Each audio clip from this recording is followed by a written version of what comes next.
Hi! Welcome to my vlog. Alright. So, this is Chanda Brody, your PHR and the USRN and certified funnel builder. So, right now, we're going to talk about ano ba ang funnels? No? Ayun, ano ba ang funnels? So, lagi natin naririnig ito. At nga hanggang ngayon, hindi natin naiintindihan. So, I will explain right now kung ano po ang funnel. Okay? So, ang funnel po ay isang step-by-step process na ginagamit sa online marketing para po tulungan ang mga potential customers na first, become aware. Makilala po tayo.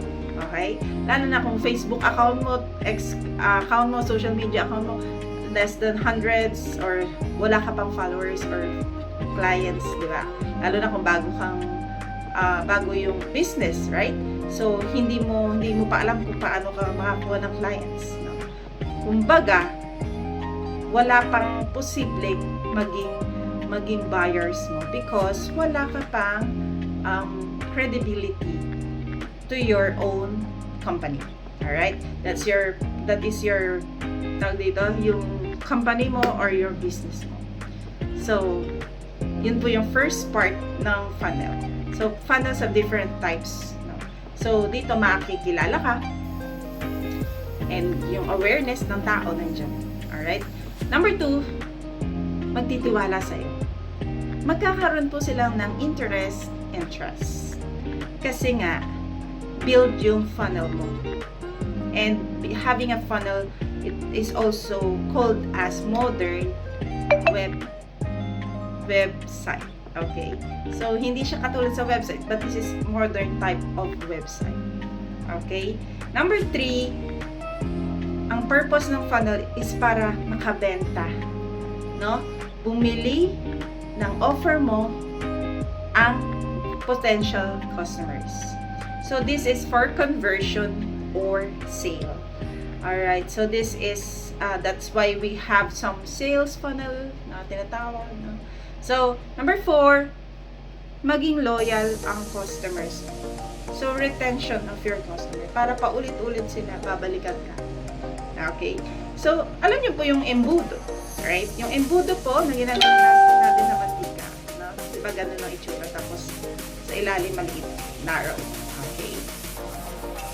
So, sa taas, wide siya, malaki. That means maraming tao, no? Yung traffic mo, meaning traffic sa taas niya. Marami yung tao, followers mo, for example, 5,000 followers in Facebook. Ang dami-dami nila. Nakikita nila yung post mo, yes. Pero hindi lahat ng kilala mo or mga friends mo bibili sa'yo. Tama? No? Tapos habang pababa, yung funnel, lumiliit. Tama ba? Unti-unti po nagiging qualified leads o tunay na customers. So from the top, hindi talaga sila totoong customer. Paunti na paunti, lumiliit ang numbers ng potential customers. But that is dangerous. Magiging customers. That is what we call qualified leads. So, paano nakakatulong ang funnel sa business owners? Mas madali i-convert yung visitors into buyers. Diba? Pag sa Facebook, minsan makikita ko sa website, titingin sila, titingnan nila, i-click nila. Hindi talaga sila automatic na nabibili. Bakit? Kasi sa funnels po, ay sa website po, marami silang pupuntahan. Kumbaga sa mall, ang mall, pupuntahan mo, ang purpose mo, bumili ng, bibili ka ng shampoo. Ngayon, yung purpose mo, bumili ng shampoo, napunta ka na sa ibang part ng SM, diba? So, yung purpose mo, bandang huli, nakalimutan mo. Same thing with the website. Website, Shopee, no? Ganun po yung website, eh. Marami ka mapupuntan sa website. At the end, yung purpose mo sa website, nakalimutan mo yun. Okay? So, that is yung kaibahan ng website at ng funnel business. So, paano nakakatulong funnel sa business owners? Number 1, mas madali i-convert ang visitors into buyers.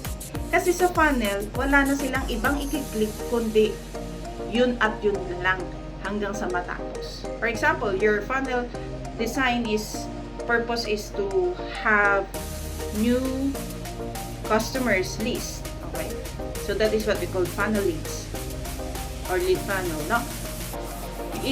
Nagmamagnet ito o kinukuha mo attention because may palibre ka, free ebook, free session, whatever.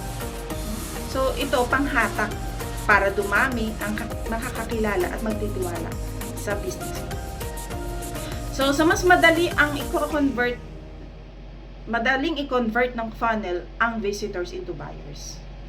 Sa halip na paikot-ikutin ang tao, traditional website, ang funnel ay direct to the point. May malinaw na goal bawat page. Download now, book a call. Automated na process. Pwedeng gumawa ng funnel na may email sequence.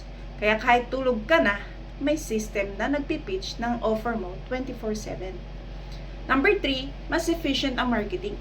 Alam mo kung anong step ang hindi effective. Maraming nag-view pero walang nag-click. Kaya mas madali mag-adjust para lumaki ang kita. Number 4, builds relationship over time. Hindi lahat ready bumili sa'yo.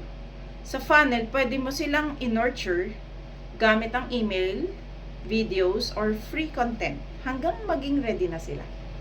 And number 5, scalable for growth. Once na na-set up mo na, pwede mo nang i-scale gamit ang ads or social media traffic. So ngayon, meron ka ng funnels, you can boost it through your ads. So mas maraming makakita at mas marami ang magiging potential customers. So simple example po ng funnel na sinasabi kanina is number 1, landing page. May freebie ka, i-offer mo like a guide or checklist. Thank you page, may short intro ka or upsell, and email sequence, nurture po ng messages for a few days, and offer page, main product po or service mo na i-offer mo through your funnel. So madaling salita, ang funnel po ay mas parang sales assistant mo na hindi napapagod 24/7. Tinutulungan ka na makilala, magbenta, at mag-grow ng business. Automated ang strategic way. So, yan lang po. Sana po may natutunan kayo sa aking explanation. God bless you all. Follow for more.